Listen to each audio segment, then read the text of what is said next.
ठोक देंगे इसलिए सिर्फ और सिर्फ किसके साथ चलना है, बैंक के साथ चलना है। हेलो बच्चों, आप सभी कैसे हैं? अच्छे हैं, मस्त हैं। चलिए, गुड न्यूज तो मिल गया सभी लोगों को, बोर्ड एग्जाम हो गए सबके कैसे। चलिए आगे पढ़ाई करते हैं। फर्स्ट ईयर के बच्चे, इंटर फर्स्ट ईयर के ध्यान रखें, हर साल एग्जाम में पूछता है बैंक रिकॉन्सिलिएशन स्टेटमेंट। ध्यान सुनना, ये है बैंक रिकॉन्सिलिएशन स्टेटमेंट का पार्ट 2। कौन सा है? Part 2, numerical part 2।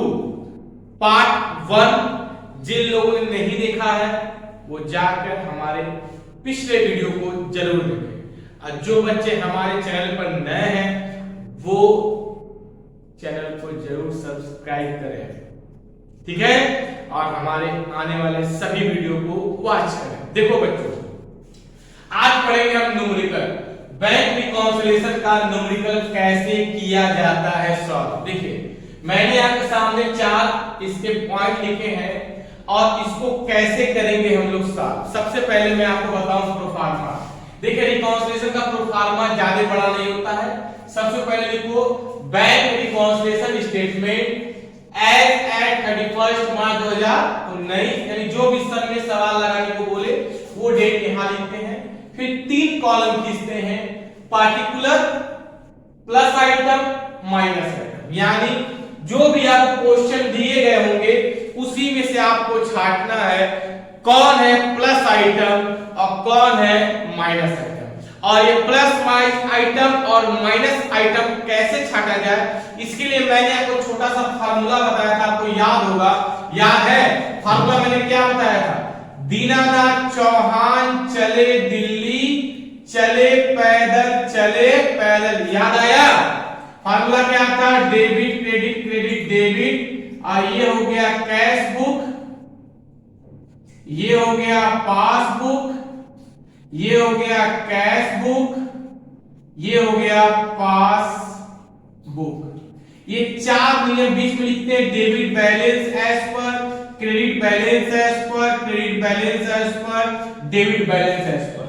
और इन दोनों के सामने होता है ओवरड्राफ्ट, बैंक ओवरड्राफ्ट, ये दोनों होते हैं सारे। याद आ रहा है?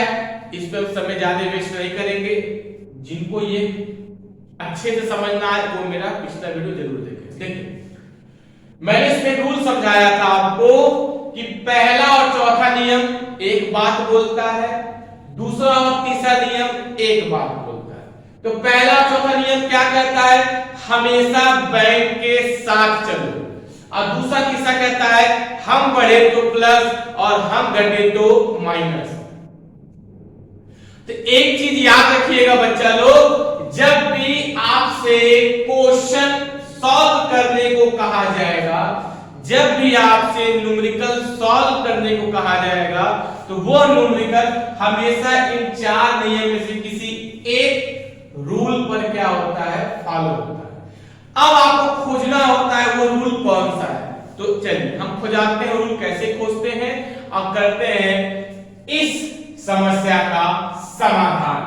ठीक, देखो, अब जब भी क्वेश्चन आपको दिए जाए उसमें जो पहला लाइन होता है, 95% क्वेश्चनों में जो पहला लाइन होता है वही होता है रूल का पैसा। पहले आपको छांटना पड़ेगा कौन सा है रूल, और फिर हम बताएंगे इस 4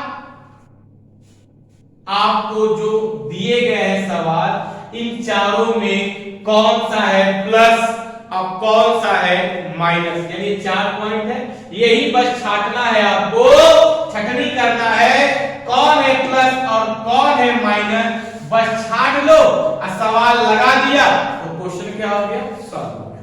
बस और कुछ रिकॉन्सिलिएशन नहीं है, बड़े आसान तरीके से सिखाएंगे। ये है महेश सर का गोल्डन रूल, ये किसी बुक में आपको नहीं मिलेगा, ये मेरा दावा। ठीक है, तो आओ कैसे देखते हैं कौन सा है रूल। देखो याद रखना, जब भी आप क्वेश्चन को सॉल्व करेंगे जो पहला लाइन वही होता है नियम का पैसा। देखो नियम का पैसा कितना दिया गया, रूल का पैसा 1500। तो ये कौन सा रूल है, पहला है, दूसरा है, तीसरा है कि चौथा, ये जाने कैसे? तो इसके जैसा आप पीछे यहाँ लिखा हुआ है कैश बुक। क्या लिखा हुआ है, कैश बुक। तो देखिए आपको यहाँ दिखाई देगा, आपके पास भी है 2 कैश बुक, ठीक है, ठीक है। अब 2 कैश बुक में देखो, एक कैश बुक के सामने ओवरड्राफ्ट लिखा है और एक के सामने कुछ नहीं लिखा है। तो क्या इस लाइन में ओवरड्राफ्ट का जिक्र किया गया है? नहीं किया गया है। इसका मतलब रूल कौन सा लगेगा, पहला। और अगर आप देखें तो कैश बुक के साथ आगे क्या लिखा हुआ है, डेबिट। तो देखिए कैश के साथ क्या लिखा गया है, डेबिट। यानी इस पर कौन सा रूल फॉलो होगा, पहला रूल फॉलो होगा। आप क्लियर हो चुके, रूल कौन सा फॉलो होगा, पहला फॉलो होगा। उम्मीद है आप इसको समझ चुके होंगे। हमने पहचान लिया रूल कौन सा है, पहला। अब पहला रूल क्या कहता है, बैंक के साथ चलो, जरा सा आगे पीछे नहीं होइएगा। दरोगा जी बैठे होते हैं, ठोक देंगे, झिझकियां झिझकियां झिझकियां। इसलिए सिर्फ और सिर्फ किसके साथ चलना है, बैंक के साथ चलना है। तो लगाए क्वेश्चन। चलिए अब हम बताएंगे इस पॉइंट में कौन है प्लस, कौन है माइनस। आपको एक रफ वर्क करना है अपने कॉपी में। ये रफ वर्क आपको एग्जाम में नहीं दिखाना है। ये रफ वर्क आपको एग्जाम में नहीं दिखाना है, ये बस अपने दिमाग में करना है या कॉपी के पीछे करना है। तो करना क्या, रफ में आप एक तरफ लिख लीजिएगा कैश बुक और एक तरफ लिख लीजिएगा पासबुक। तो चलो, कैश बुक में लिखने का अधिकार किसको होता है, हम लोगों को। कैश बुक में हम लिख सकते हैं, पासबुक में कौन लिखता है, बैंक लिखता है। चलिए ये हो गया। अब पकड़िएगा, हम और बैंक, किसको पकड़ना है, हम और बैंक। देखिए बैंक को मत टच कीजिएगा, ध्यान दीजिएगा, ये बैठे हैं दरोगा जी, मार देंगे नीचे से। जो भी करना है आपको अपने पास करना है। कैसे, अब पढ़िए पॉइंट क्या लिखा है, एक चेक, क्या लिखा है, एक check of ₹1500 was issued but it was not presented for payment by the end of March 19। हम लोग सवाल लगाने कब बैठे हैं, मार्च 19 को। इस लाइन में ये कहा जा रहा है इशूड मिस होता है चेक देना। चेक 2 प्रकार का, चेक 2 टाइप्स, एक पाने वाला और एक देने वाला। तो इशूड मिस होता है निर्गमित। मैंने एक बंदे को चेक काट कर दिया, निर्गमित किया, पर वो बंदा बैंक में, तो बोला बट नॉट प्रेजेंटेड, वो बंदा बैंक में पेमेंट पैसा लेने के लिए मार्च तक नहीं पहुंचा। यानी जिस दिन सवाल लगा रहे हैं उस दिन, यानी आप ये मान लीजिए आज 31 मार्च है, तो 31 मार्च तक वो नहीं पहुंचा, तो होगा क्या, देखो मैंने चेक दिया, मैंने इसे चेक काटा, इसे कहा ले भाई जा ऐश कर जी ले जिंदगी। मैंने छोटू लाल को 1500 चेक दिया, कहा जा देख ले खिचड़ी का मेला, पर वो मेरे बैंक गया ही नहीं। यही तो बोला गया इसमें। तो देखिए आपको करना क्या होगा, यहाँ जितना भी अमाउंट दिया है, जो भी आप पॉइंट लगा, जितना भी अमाउंट उससे बढ़कर, ध्यान दीजिएगा, उससे बढ़कर कुछ भी अमाउंट, उससे बढ़कर कुछ भी अमाउंट मान लीजिए, पहले इक्वल इक्वल लिख दीजिए, मान लीजिए दोनों तरफ 2-2 हजार कर लीजिएगा, दोनों तरफ कितना लिख दीजिएगा, इक्वल इक्वल 2-2 हजार। अब मैंने छोटू लाल को 1500 रुपया दे दिया, तो मेरे पास कितना बचा, 500। मैंने काट कर दिया, तो मुझे यही लगेगा ना कि मैंने छोटू लाल को दिया, तो जाकर बैंक से निकालेंगे, मेरे पास तो घट गया, मेरे पास कितना है अब 500। पर छोटू लाल यहां से गए, बंगुरा गए, निकल गए नानी घरे, वो पैसे में नहीं निकाले बैंक से। मुझे लगा छोटू लाल बैंक से पैसा निकाल लिए होंगे, पर छोटू लाल बैंक जाने के लिए पहुंच गए नानी घरे, तो बैंक से पैसा ही नहीं निकाले। मेरे बैंक में अभी भी कितना है, 2000, अब मेरे पास कितना है, 500। मुझे लगता है मेरे पास है 500, अब बैंक में कितना है, 2000। अब बारी आती है नियम की। रूल क्या है, पहला रूल क्या कहता है, हमेशा बैंक के साथ चलो। याद रखना बच्चा लोग, पॉइंट देख लो, इसके बाद रिकॉन्सिलेशन कभी आपको फंसाएगा ही नहीं। वीडियो को स्किप मत करना, फुल वीडियो देखना, एकदम मजा आ जाएगा, भी समझ में आ जाएगा। देखो यहाँ है 2000, मेरे पास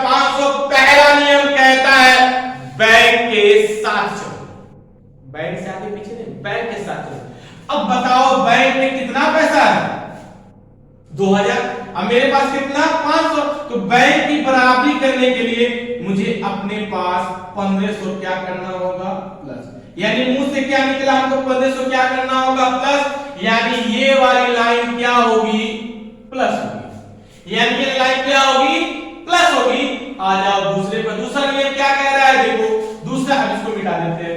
दूसरा कहता है कि cheque for 2500 were sent to bank but not at collected, यानी मैंने चेक बैंक में भेजा, देखो मैंने यहां काट कर दिया था, पर इस बार हम इस चेक को बैंक में क्या कर रहे हैं भेज रहे हैं। तो चेक हम कब भेजेंगे बैंक में, जब हमको किसी से मिला, देखो मेरे पास चेक आया, फिर मैंने चेक क्या किया भेज दिया। तो मेरे पास पहले चेक आया, फिर मैंने चेक बैंक में क्या किया भेज दिया, पर बैंक ससुरा बदमाश कलेक्शन में नहीं किया, यानी चेक मेरा अपने तिजोरी में रखा है, रखे रह गया, कलेक्शन ही नहीं किया, गलत बात है, वो कलेक्शन ही नहीं किया बैंक वाले ने। तो अब होगा क्या, तो 2500 है, इसमें आप 3-3000 मान लीजिए। अब मुझे कि आप अमेजिंग कोई अमाउंट मान सकते हैं, जो भी आप पॉइंट लगा रहे हो उससे बढ़कर। अब मुझे किसी से 2500 मिला, मैंने जोड़ लिया, तो हम तो खुश हो गए कि बाबू हमारे पास 5500 रुपया, हम तो खुश। पर बैंक बदमाश, नॉट कलेक्टेड, बैंक जब तक चेक का कलेक्शन नहीं करता है तब तक आपके अकाउंट में नहीं जोड़ता। तो बैंक ने नहीं जोड़ा, आपके अकाउंट में कितना 3000। हम समझ रहे हैं मेरे पास कितना है 5500, अकाउंट में कितना 3000, और हम समझ रहे हैं मेरे पास कितना है 5500। अब फर्स्ट रूल पे हम लोग क्वेश्चन लगा रहे हैं। अब फर्स्ट रूल क्या कहता है, बैंक के साथ चलना है। अब बैंक में अगर 3000 है तो आपके पास भी 3 ही होना चाहिए, नहीं तो अगर बैंक को टच करोगे तो यहां से चलेगी गोली, 28 खत्म। इसलिए बैंक को मत टच करिए, जो करना है खुद में करिए। अब बैंक में 3 है तो आपको अपने पास भी क्या करना है 3000, तो 3 कैसे होगा, हम इसमें 2500 क्या कर दे माइनस कर दे, तो 3 बराबर बराबर हो गया, तो 2500 क्या हो जाएगा, ये पॉइंट क्या कर रहा है क्या हो जाएगा माइनस हो गया। अब आगे लिखा है बैंक, तीसरा point, bank allowed interest ₹100 but not interest cash, यानी बैंक ने आपके अकाउंट में 100 रुपया दिया इंटरेस्ट, पर आपको पता नहीं है, बैंक आपका कर्मचारी नहीं है जो आपको फोन करके ये बताएगा कि सर मैंने आपको इंटरेस्ट दिया। ये पता आपको तभी चलेगा जब आप अपना पासबुक मेंटेन कराओगे। मेरे पास तो समय नहीं, मैंने पासबुक मेंटेन नहीं कराया। अब हमको कैसे पता चला, तो हमने जब मंथ के लास्ट में मेंटेन कराया तो ये शो क्या करता है कि बैंक ने मुझे 100 रुपया इंटरेस्ट दिया है, जो कि मुझे पता नहीं है। अब क्या करेंगे, 100 लिखा है तो देखो हमने मान लो 200 बराबर 200 मान लो, बैंक ने क्या किया 100 रुपया इंटरेस्ट दिया, तो बैंक दे रहे तो बैंक में जोड़ दो 300। अब मुझे पता नहीं है, हमको लग रहा है कि मेरे पास 2 ही 100 है, पर बैंक में हो गया है कितना 300। नियम क्या कहता है, नियम कहता है हमेशा बैंक के साथ चलो। तो बैंक के साथ कैसे चलेंगे, बैंक में 300 मेरे पास 200, यानी हम लोग को अपने पास क्या करना पड़ेगा 100 जोड़ना पड़ेगा, ये लाइन क्या हो जाएगी प्लस। क्लियर बच्चा, अब मुझे उम्मीद है आपको समझ में आ गया होगा, क्लियर हो गया। अब मान लीजिए 30 रुपए, ये क्या है लास्ट पॉइंट लिखा गया है bank charge ₹30 but not in cash. Bank ने 30 रुपए आपके अकाउंट से चार्ज मतलब काट लिया, बहुत सी रीजन होते हैं कटने के, या हो सकता है पैसा कम हुआ आपके अकाउंट में, या अपने अकाउंट का पूरा स्टेटमेंट निकाला हो, उसके लिए भी कटता है, कई रूल होते हैं। तो बैंक ने 30 रुपए क्या किए आपके अकाउंट से काट लिए, जो कि आपको पता नहीं था। मान लेते हैं हम कितना मान लेते हैं 30 है, तो चलो 100 मान लिया। तो 30 रुपया किसने काटा, बैंक ने, आपके अकाउंट में कितना हो गया 70 रुपए। अब हमको पता नहीं है, हमारे पास कितना है 100 रुपए। जब 100 रुपया रखा बाबू अकाउंट में तो पैसा तो कटेगा। तो बैंक ने 30 रुपया काट दिया, अकाउंट में कितना हो गया 70। अब हमको पता नहीं, हमको लग रहा है हम खुश है 100 रुपया है हमारे अकाउंट में। अरे यार 100 रुपया मैं क्या करूं 100 रुपए का, मेरे पास 100 रुपया पर बैंक में कितना हो गया 70। तो नियम पहला कहता है बैंक के साथ चलो। फिर से हम बोल रहे हैं, जिसको नियम बढ़िया से पढ़ना है इसके पहले का पार्ट वर्ड जरूर देखें। तो अब बैंक की बराबरी कैसे हुई बाबू? तो बैंक की बराबरी करने के लिए मुझे अपने पास 30 रुपया क्या करना होगा, माइनस, तब हम लोग हो गए इक्वल। तो मुंह से क्या निकला, माइनस, यहाँ पे क्या ठोको ताली, माइनस। देखो क्लियर हो गया, प्लस माइनस प्लस माइनस। सुनो, रूल के पैसे को प्लस माइनस नहीं करते हैं बच्चा लोग, ध्यान दीजिएगा। रूल का पैसा हमेशा प्लस में जाता है, रूल का पैसा हमेशा प्लस में जाता है। क्लियर? अगर आप पहले नियम से सवाल लगाते हैं तो प्लस में, दूसरे नियम से लगाते हैं तो प्लस में, पर अगर तीसरे या चौथे से लगाते हैं तो उस केस में पहला यानी नियम का पैसा माइनस में जाता है, दो यानी फर्स्ट सेकंड में प्लस में और थर्ड फोर्थ में माइनस में। तो इसी तरह बच्चा खोजना है आपको, खोज लीजिएगा कौन सा रूल है, उसके बाद ये जो मैंने बताया रफ वर्क करके उस रूल के अकॉर्डिंग प्लस माइनस आप कर लेंगे। पहला चौथा नियम के साथ चलेंगे, अब दूसरा तीसरा हम पढ़े तो प्लस, यानी अगर आप बैंक से बढ़ रहे हो तो प्लस कर दो और अगर आप बैंक से घट रहे हो तो माइनस कर दो, वहां बैंक की बराबरी नहीं करनी। इसके बाद ये वीडियो मैं आपको यहां फुल करूंगा क्वेश्चन। इसके बाद अगर आपको और पढ़ना है ट्रांसलेशन तो कमेंट बॉक्स में कमेंट जरूर करिएगा, तो हम लाएंगे आपके सामने दूसरा वीडियो। क्लियर? और इसके बाद अगला लेसन आ रहा है डिप्रिसिएशन, उसको वॉच जरूर करिएगा। चलिए आइए तो सॉल्व कैसे करते हैं, देखिए। सबसे पहले नियम का पैसा लिख लेना, debit balance as per cash book, हो गया। Debit balance as per cash book, देखो नियम का पैसा हमेशा डेबिट। लिखो आप नंबर 1, नंबर 2, नंबर 3, नंबर 4। ये जो आपको चार लिखे गए हैं पॉइंट, इसका नंबर लिख लीजिए। अब देखो हम पैसा लिख रहे हैं प्लस, तो प्लस में कौन गया 1500। तो अब ये जो दिख रही है ना इंग्लिश लिखी हुई, यही इंग्लिश यहाँ पे क्या करना, छाप देना, इसमें कोई कला नहीं है। यही चेक वाला यहाँ पे क्या लिखेगा, check issued but not presented bank for payment. उसके बाद देखो दूसरा क्या दिया है माइनस, आप माइनस क्यों लिख दीजिएगा 2500। फिर यही इंग्लिश इसके सामने क्या करना है, आपको छाप देना है। फिर बैंक ने क्या दिया था, इंटरेस्ट प्लस में, तो 100 रुपया प्लस में लिख दीजिएगा। फिर यही स्पेलिंग पूरी इंग्लिश यहाँ पे क्या करना है, आपको छाप देना है। फिर बैंक ने चार्ज काटा, कुछ व्यय काटा है बैंक ने खाते से, ये आपके लिए माइनस हो गया। और यही इंग्लिश यहाँ पे क्या करेंगे, आप छाप लेंगे। उम्मीद है आप छापने में तेज हैं। क्लियर? इसको आप सेम, इसमें कोई कला नहीं है, बस मेन आर्ट यानी मेन कला क्या है ये क्लियर करना, कौन है प्लस कौन है माइनस, वो हम कर चुके हैं। अब इसको क्या करेंगे हम लोग, यहाँ पर सेम निकाल देंगे। चलिए अब इसको आप इक्वल करते हैं। अगर आप जोड़े देखिए, यहाँ का दिख रहा है 2530 और यहाँ का दिख रहा है 3100।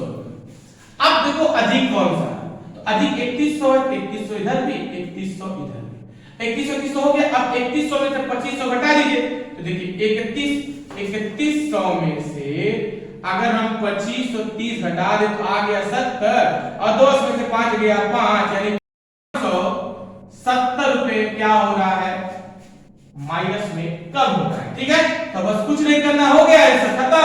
यानी जो अधिक होगा उसको दोनों तरफ, और जहां कम होगा घटा देगा, जो कम आएगा उसको करना क्या, उसका नाम यहाँ पे लिख के देखो, उसको हम लिख रहे हैं। उसको क्या लिखना होता है, कुछ नहीं, इस नियम को उल्टा, यानी इस नियम की कर दो उल्टी।